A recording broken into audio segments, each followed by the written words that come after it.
जय हिंद, नमस्कार साथियों। मैं विकास स्वागत करता हूं आज की इस वीडियो में। साथियों, आप लोगों के बहुत सारे कमेंट आ रहे थे, बहुत सारे लोग पूछ रहे थे भैया कि यूपी पुलिस कांस्टेबल में हमारा मैथ जो सब्जेक्ट है हम उसमें अपनी पकड़ अच्छी कैसे करें। अगर उसमें 25 क्वेश्चन आ रहे हैं तो हमारे केवल क्वेश्चन मात्र 5 सही हो पा रहे हैं, 10 सही हो पा रहे हैं, 15 ठीक हो जा रहे हैं, लेकिन अभी तक हमने 18 प्लस स्कोर नहीं किया। जो 20 स्कोर होता है, 22 स्कोर होता है, ये स्कोर हमने अभी तक कर ही नहीं पाया है।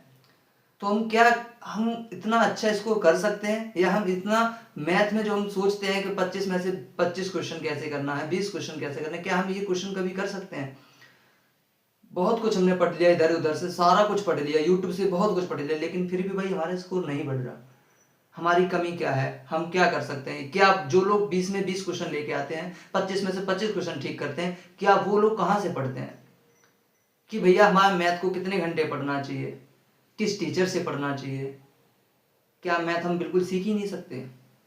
अगर हम हमसे मैथ के क्वेश्चन नहीं हो, क्या हम यूपी पुलिस कांस्टेबल का जो एग्जाम है वो निकाल नहीं सकते हैं? ये सारे बहुत सारे डाउट हमारे दिमाग में भाई बने रहते हैं, और यही डाउट जहां तक है, यही डाउट हमें हमारे सिलेक्शन से बहुत दूर कर देते हैं, बहुत दूर कर देते हैं।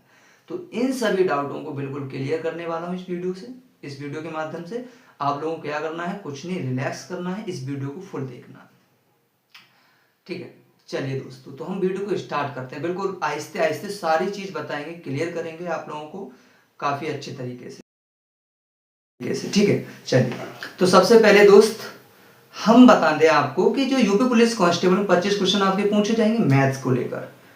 तो सबसे पहले आप लोगों के लिए फर्स्ट यानी प्रथम कार्य आपका क्या होगा कि आपके जो यूपी पुलिस कांस्टेबल में मैथ पूछा जाएगा तो किस किस टॉपिक से कितने क्वेश्चन आएंगे और कौन कौन से टॉपिक आपके पूछे जाते हैं, इसका एक कॉपी के पेज पर आपको लिखना होगा सभी सिलेबस मैथ का, ठीक है। तो सबसे पहले मैं बता रहा हूं आपको जो सिलेबस है उसका मैं स्क्रीनशॉट भी लगा दूंगा और मैं अपनी तरफ से बता भी रहा हूं कि आपको कौन कौन से टॉपिक्स पढ़ने होंगे जो कि यूपी पुलिस कांस्टेबल में आप अपना स्कोर 25 में से 25 कर सकें। जी हाँ दोस्तों, ठीक है। चलिए, तो सबसे पहले मैं दोस्त आपको बता दूं, आपको संख्या पद्धति, ठीक है, और संख्या पद्धति है, सरलीकरण है, दशमलव भिन्न है, एचसीएफ एलसीएम है, अनुपात और समानुपात है, प्रतिशत है, लाभ हानि है, साधारण ब्याज है, चक्रवृद्धि ब्याज है, जिसे हम साझेदारी, औसत, समय तथा कार्य होगा, समय और दूरी होगी। इसी समय और दूरी के साथ ही हमें क्या पढ़ने को मिलता है, रेलगाड़ी वाले क्वेश्चन और नाव तथा धारा, ये इसी के समय और दूरी के ही अंदर आता है। तो इसे क्या करते हैं, अलग अलग पढ़ा देते हैं, समय दूरी अलग करा दिया, रेलगाड़ी अलग करा दिया, नाव धारा अलग करा दी, लेकिन ये है किसी एक ही चैप्टर के भाग में, ठीक है दोस्त। अब बात करते हैं, देखिए यूपी पुलिस में सारणी और पाइग्राफ भी पूछे जाते हैं, ठीक है। किसी किसी शिफ्ट में आ जाता है, किसी किसी शिफ्ट में नहीं आता है, लेकिन आपको पढ़ना है। मेंसुरेशन के सारे मेंसुरेशन आती है, और विविध से एक दो क्वेश्चन आ जाते हैं जब वही आपसे आते हैं, ठीक है। चलिए, अब ये आपको क्या करना है, जो भी मैंने अभी आपको टॉपिक्स बताए यही आपके यूपी पुलिस में पूछे जाते हैं। तो सबसे पहले आप जहां पे पढ़ते हैं, जैसे ये मान लीजिए ये स्टडी टेबल है, यहाँ आप बैठ के पढ़ते हैं या आप लाइब्रेरी में पढ़ते हैं, तो दो चीज बना लीजिए। घर पे जब पढ़ाई करें तो सामने लगा दीजिए। ये तो मेरे अभी तो एक दो तीन फॉर्मूले जो लगाए हुए हैं मैंने, ये अपना लगा सकते हैं, जो आपको नहीं पता है वो लगा लीजिए, ठीक है।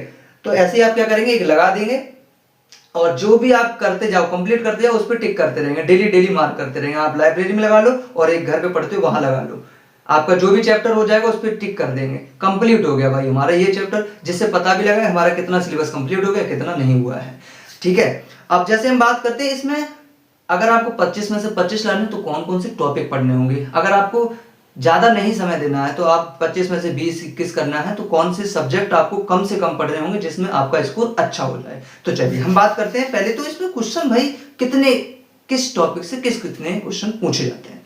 हम बात करते हैं संख्या पद्धति से। तो संख्या पद्धति से आपसे जो भी नंबर सिस्टम से क्वेश्चन बनेंगे ना, तो वो 2 क्वेश्चन आपके आने ही आने हैं। काफी अच्छा तरीके से इसको पढ़ना होगा आपको, ठीक है दोस्त। हाँ, सरलीकरण से आपके 2 क्वेश्चन बेसिक के क्वेश्चन आएंगे, आप आराम से जोड़ गुणा भाग घटाई आएंगे, आप आराम से कर लेंगे, ठीक है। प्रैक्टिस करना जरूरी है।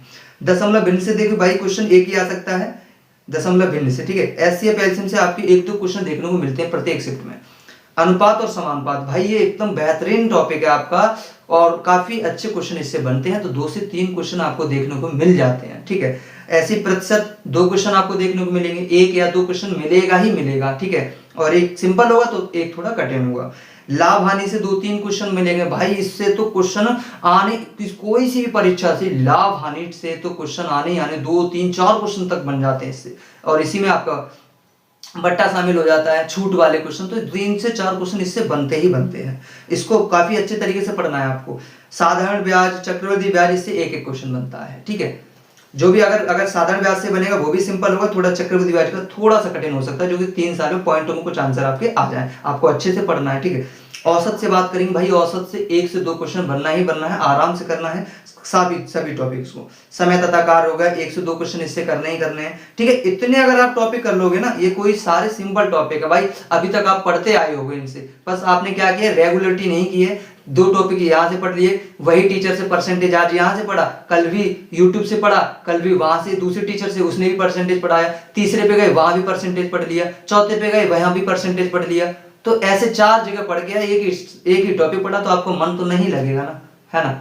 आपको क्या करना है, चलो बताता हूं, पहले ये देखिए। अब इसके बाद अगर आप इतना करेंगे ना तो 25 में से 20 क्वेश्चन आपके कहीं नहीं गए, 100% आपके 20 क्वेश्चन ठीक होंगे, इतने टॉपिक अगर आप कर लेते हैं तो। और ये टॉपिक से बेसिक क्वेश्चन बनते हैं भाई, आपको केवल प्रैक्टिस की जरूरत होगी। अब रह गए आपके, देखिए सारणी वाले और पाइग्राफ, ये इतना सिंपल क्वेश्चन होते हैं ना, केवल आपको देखना और प्रतिशत के रूल लगा के इसका क्वेश्चन का आंसर आ ही जाता है, ठीक है। तो आपको ये छोटी सी परसेंटेज यहाँ काम आ जाएगी, आपने जो पहले पढ़ चुके हो, ठीक है मेरे भाई। अब इसमें देखिए मेंसुरेशन के बेलन हो गया, और तुम्हारे आयत, वर्ग, इन्हीं से क्वेश्चन बनता है, शंकु, बस ये 3 से 24 इनके फॉर्मूले याद कर लेना, और 1-2 क्वेश्चन और प्रैक्टिस कर लेना क्वेश्चनों की, बस हो जाएगा सिंपल। डरना नहीं है, अगर आप डरोगे ना तो कुछ नहीं हो सकता भाई। क्वेश्चन के लिए समझो, एक भी क्वेश्चन कटना नहीं चाहिए। मैथ रीजनिंग के ऐसे नंबर होते हैं भाई, आप फुल में फुल कर सकते हो, ठीक है। इसी तरह विविध में 1-2 क्वेश्चन आएंगे। विविध, अच्छा विविध का मैं बता देता हूँ, ठीक है। अगर आपको क्या लगता है, अगर आपने सारे कंप्लीट कर लिए, फिर विविध में क्या पढ़ना है, तो विविध से मैं बता रहा हूँ आपको क्या पढ़ना है। देखिए समांतर श्रेणी से 1-2 समांतर श्रेणी थोड़ी सी पढ़ लेना, बहुलक क्या है, मध्यिका क्या है, माध्य क्या है। अगर एक्स्ट्रा कुछ बनेगा तो इन्हीं से बन जाएगा, ठीक है। मेंसुरेशन में गोला वगैरह भी हो ही जाएंगे तुम्हारे, और विविध में अगर क्वेश्चन बनेगा तो यहीं से बनेगा, समांतर श्रेणी से, बहुलक से, माध्य से, इनके अलावा कुछ नहीं हो सकता। समांतर श्रेणी से, माध्य से, मध्यिका, बहुलक, ये 3 से 4 हैं। अगर जब आपको समय मिले, पूरा कंप्लीट हो जाए, तब आपको पढ़ लेना है, ठीक है भाई। चलिए, ये मैंने आपको बता दिया, इतना करेंगे और ये सारे टॉपिक कर लेंगे तो आपका स्कोर काफी अच्छा हो जाएगा। लेकिन भाई मेरे आपसे हाथ जोड़कर विनती है, आपको सभी कंप्लीट करना होगा। आप अपना पेपर से पहले सभी सिलेबस को कंप्लीट करना ही होगा, तभी आपका इंक्रीज स्कोर जो है इंक्रीज होगा, है ना मेरे दोस्त। चलिए, अब हम आपके जो भी डाउट, मैंने सारे कुछ लिख लिए, देखो ऐसे आपको लिख लेना है, एक चार्ट पर, एक कॉपी पर ऐसे लिख लेना है जैसे मैंने लिखा है, और इसको अपनी दीवार पर जहां पढ़ते हैं या टेबल के सामने आपको लगा देना है, और जो भी आप कंप्लीट करते जाएं उसको आपको टिक कर देना है। इतना कर लेंगे। अब हम बात करते हैं कि भैया हमें जो मैथ पढ़ना होगा वो किस टीचर से पढ़ना होगा। तो चलिए, इस पे गंभीर प्रॉब्लम, समस्या है इस चीज को लेकर कि हम यूट्यूब, एक आज की दुनिया में ना यूट्यूब काफी अच्छा भी है लेकिन बुरा भी है। क्यों, बच्चे भटक बहुत जाते हैं यार, इससे भटकवाव बहुत है, यूट्यूब से भटकाव बहुत है। तो भटकाव को दूर करने के लिए आप पहले क्या करें, एक दिन आपका खराब होगा भाई, एक दिन आपका खराब होगा, उस एक दिन में आप क्या करें, 2 से 3 टीचरों को सिलेक्ट करें और उनसे एक ही टॉपिक को पढ़कर देखें, ठीक है। जैसे आप प्रतिशत है, इनसे भी पढ़ें, इनसे भी पढ़ें, इनसे भी पढ़ें। फिर जिसका आपको बहुत ही अच्छे से समझ में आ रहा है, आराम से आपको ये लगता है कि हाँ ये टीचर मेरे लिए बेस्ट है। देखिए हर बच्चे की अलग समझ होती है, किसी को कोई समझ में आते हैं, किसी को कोई टीचर अच्छा लगता है, किसी को कोई सा टीचर अच्छा लगता है। तो देखिए, किसी के कहने से ना पढ़े मेरे भाई के वो टीचर अच्छे पढ़ाते हैं तो भाई तुम भी उन्हीं के साथ, भाई क्या पता तुम्हें उनका पढ़ाना ना समझ में आए, है ना। तो आपको जो समझ में आए, चाहे ऑफलाइन टीचर कोई पढ़ाते हैं उनका समझ में आए तो उनसे पढ़िए, और ऑनलाइन जो समझ में आए उनसे पढ़िए, तभी आपका कुछ हो सकता है। जब तक आपको समझ में ही नहीं आएगा, दूसरे को कहने से आप पढ़ते रहोगे तो यार क्या सिलेक्शन हो जाएगा, तुम क्या चीज सीखते हो। अब तक तो करते आए हो ना दूसरे को कहने से, आज जो मैं कह रहा हूं मेरा कहना मानो और अपना जिससे आपको समझ में आए उससे आप पढ़ोगे ना तो आपका स्कोर जो है इंक्रीज हो ही जाएगा, ठीक है। चलिए, ये आपकी देखिए, ये मुझे बताइए यहां तक आपको सब कुछ क्लियर है। आपका सिलेबस क्या है, कितने क्वेश्चन किससे बनेंगे, खास करके 5 टॉपिक मैं फिर बता दे रहा हूं, लाभ हानि, परसेंटेज, नंबर सिस्टम, अनुपात समानुपात, रील्स और समय तथा दूरी, और समय तथा कार्य 5 से 6 टॉपिक अगर आपने कर ना लिए, ये 6 टॉपिक अगर आपने कर लिए, आपका स्कोर 15 प्लस तो ऐसे ही हो जाएगा अगर ये 6 टॉपिक पढ़ लोगे। लेकिन भाई 6 टॉपिक पढ़ने से कुछ नहीं होना, हमें देखो समय बहुत है, कंप्लीट करोगे तभी सिलेक्शन होगा। ठीक है, छोटी छोटी कमियों से ही यार बहुत कुछ नुकसान हो जाता है, फिर हमें पता नहीं लगता। मैंने 60,244 में मुझसे भी ऐसी कुछ गलती हो गई थी जिससे मेरा फाइनल आउट हुआ हूँ, फाइनल सिलेक्शन मेरा नहीं हो सका। ठीक है, तो भाई आपको गलती नहीं करना है, मैं फिर से बता रहा हूँ, जो भी पढ़ना है सिलेक्टेड जो मैं बताया वही पढ़ना है। ठीक है, चलिए हम बात करते हैं। अब मैंने आपको बता दी किस टीचर से पढ़ना है, जिसका आपको समझ में आ जाए उसी टीचर से आपको पढ़ना होगा। हम बात करते हैं मैथ को। अच्छा, टीचर की बात हो गई, हम घर पे प्रैक्टिस कैसे करें, घर पे समय कितना देना है मैथ को, ये भी बात कर लेते हैं। तो मैथ पढ़ने के लिए आपको देखिए समय, अगर आपको थोड़ा बहुत आता है तो आप 2 घंटे या 1.5-2 घंटे पढ़ सकते हैं। अगर आपको आपके 10-12 क्वेश्चन ठीक हो रहे हैं तो आप क्या करेंगे भाई, और भी सब्जेक्ट ज्यादा वीक है तो उस पर ध्यान देंगे, लेकिन 2 घंटे तो आपको पढ़ना ही पढ़ना पड़ेगा यार, 2 घंटे तो देने होंगे मैथ की। देखिए आप जब क्वेश्चन लगाएंगे ना तो आपको समय ही नहीं पता चलेगा, हाँ तुरंत ही समय निकल जाता है जब आप कैलकुलेशन करेंगे। तो 2 घंटे तो कम से कम 2 घंटे पढ़ना है, इससे ज्यादा हो जाए तो आपके लिए बेनिफिट रहेगा। अब बुक बात करेंगे, बुक किस बुक से पढ़ना है। नई मार्केट में बहुत सारी बुक चल रही है, यूपी पुलिस की एक काफी, किसी से मत देखो यार, अब इन चीजों की पढ़ोगे ना तो भटक जाओगे। अब मैं बता रहा हूँ, आपके पास अगर RS अग्रवाल है, SD यादव है, तो आपको कोई और बुक लेने की जरूरत ही नहीं है। SD यादव है या RS अग्रवाल है, इन्हीं बुक से बार बार प्रैक्टिस कीजिए, बार बार प्रैक्टिस कीजिए, प्रत्येक क्वेश्चन की बार बार प्रैक्टिस करेंगे ना, आपका स्कोर जो इंक्रीज हो ही जाएगा यार, नॉलेज हो जाएगी आप लोगों को प्रैक्टिस करेंगे तो। वही पुराने ही देखो, मेथड एक रहता है। मैं एक बात बताऊँ, क्वेश्चन करने का तरीका एक ही तरीका है, क्वेश्चन की लैंग्वेज चेंज हो जाएगी लेकिन यार तरीका तो वही रहेगा ना।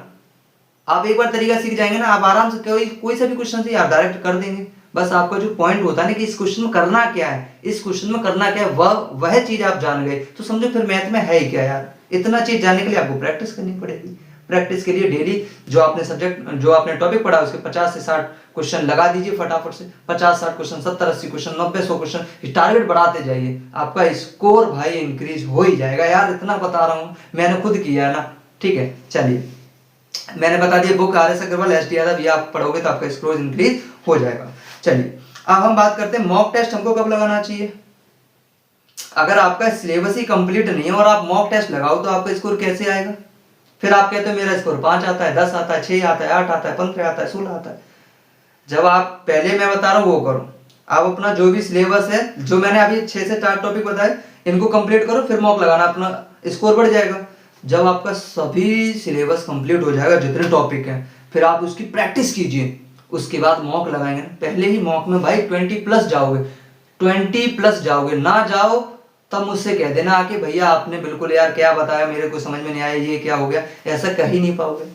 हैप्पी अंदर से जो खुशी होगी ना, खुश हो जाओगे तुम, क्योंकि आपका स्कोर इंक्रीज होने वाला है। ये चीज मैं नहीं, करोड़ों बच्चों कर चुके हैं यार, अब तो सिलेक्शन ले चुके हैं यही चीज करके, तो आपका क्यों नहीं होगा।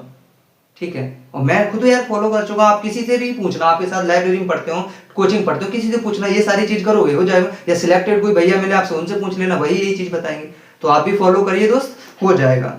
तो पहले मैं बता रहा हूँ, आपने 60 से 70% जो सिलेबस है मैथ का उसको कंप्लीट करेंगे, उसके बाद मॉक लगाएंगे। अब मॉक की एक बेहतरीन स्ट्रेटजी क्या होती है, मॉक लगाने के लिए जो क्वेश्चन आपने मॉक में लगाए, जो क्वेश्चन ठीक है उनको केवल देखना है, ठीक है अच्छी बात है। जो क्वेश्चन गलत हुए उनको आपको बार बार भाई रिपीट करना है, उन क्वेश्चनों की बार बार प्रैक्टिस करनी है कि ये क्वेश्चन गलत हुआ तो हुआ कैसे। अगर अगली बार मॉक में ऐसा क्वेश्चन आएगा तो मैं गलत नहीं करूंगा, क्योंकि पिछली बार मैं उस क्वेश्चन को गलत कर चुका हूं। और आप उस क्वेश्चन की बार बार प्रैक्टिस करेंगे ना, अगर आपने 50 मॉक लगा दिए, 50 मॉक आपने अगर लगा दिए और प्रत्येक मॉक में 25 क्वेश्चन होते हैं, प्रत्येक मॉक में 25 क्वेश्चन होते हैं, तो टोटल क्वेश्चन कितने हुए, 1250 क्वेश्चन। यानी इतने क्वेश्चन आप लगा दोगे ना भाई, इतने क्वेश्चन लगा दोगे, तो क्या आपको लगता है कि आपका स्कोर 10 रह जाएगा, 5 रह जाएगा, 15 रह जाएगा? नहीं लगता। आपका स्कोर 20 प्लस होगा, और 25 में 25 भी हो सकते हैं, 24 भी हो सकते हैं, इससे कम नहीं हो सकते। ठीक है मेरे दोस्त, चलिए तो मैं इस वीडियो को यहीं पर समाप्त करता हूं, और आप लोग बताएंगे भाई कि आपको वीडियो कैसी लगी, जो मैंने आपको बताया है कि उससे आपको फायदा मिला, तो आप मुझे कमेंट कर सकते हैं। कोई भी क्वेश्चन आपसे नहीं आता है तो मुझसे शेयर कीजिएगा। ठीक है, वीडियो कैसी अच्छी लगी। तो चलिए दोस्त, मिलते हैं नेक्स्ट वीडियो में। जय हिंद, जय भारत।